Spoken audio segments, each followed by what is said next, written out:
I'm not someone who got infected because I didn't know anything about HIV.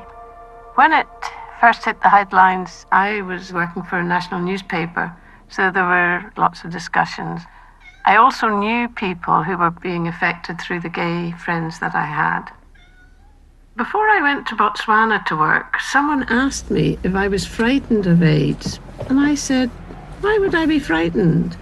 Part of my work in Botswana was actually teaching young people about the virus and how to protect themselves.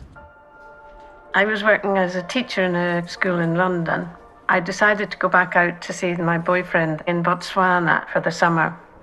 I had had a HIV test as part of my medical when I'd come back from Africa, so I know exactly when I became infected, which is quite unusual, really.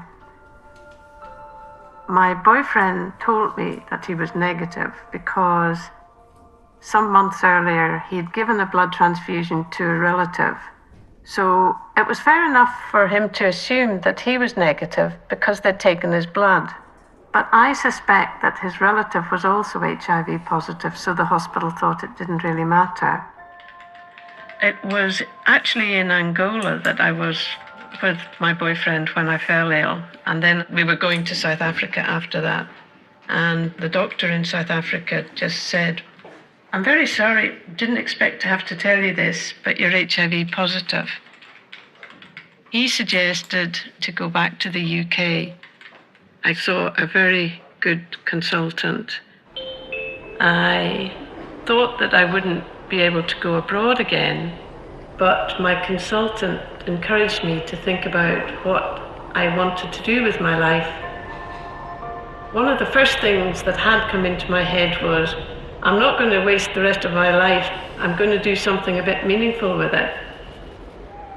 The thing I didn't put into the picture was that I didn't know that treatment was going to extend my life so much as it has.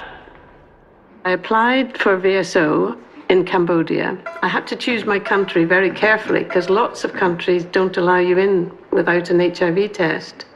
I ended up doing the most worthwhile, rewarding job of my life. Cambodia did teach me that I really wasn't healthy enough to be doing the sort of challenging job that I was doing, and so my health began to deteriorate and I had to leave. I could have come back to London, but I decided I would go to Edinburgh. I wasn't very well when I first came to Edinburgh. I didn't have any friends here and I really had no income. But what I did have was Waverley Care. I joined a fantastic women's group and we support each other. Now I'm healthy. I only need to visit the clinic every 6 months for checkups, and I'm in and out as fast as I can. I have had some bad experience too. I got a job, and during my probationary period, I revealed my status. A week later, they told me I didn't think I was just fitting into their community. I was devastated. I think I'd hoped that being honest would make them sympathetic and would improve my chances for a permanent contract. What a mistake. I think the most important people to be educated about HIV are those that think it could never happen to them. To those people, I would say it could. HIV. It isn't going to go away if we ignore it. We all need to listen. What could you do to help?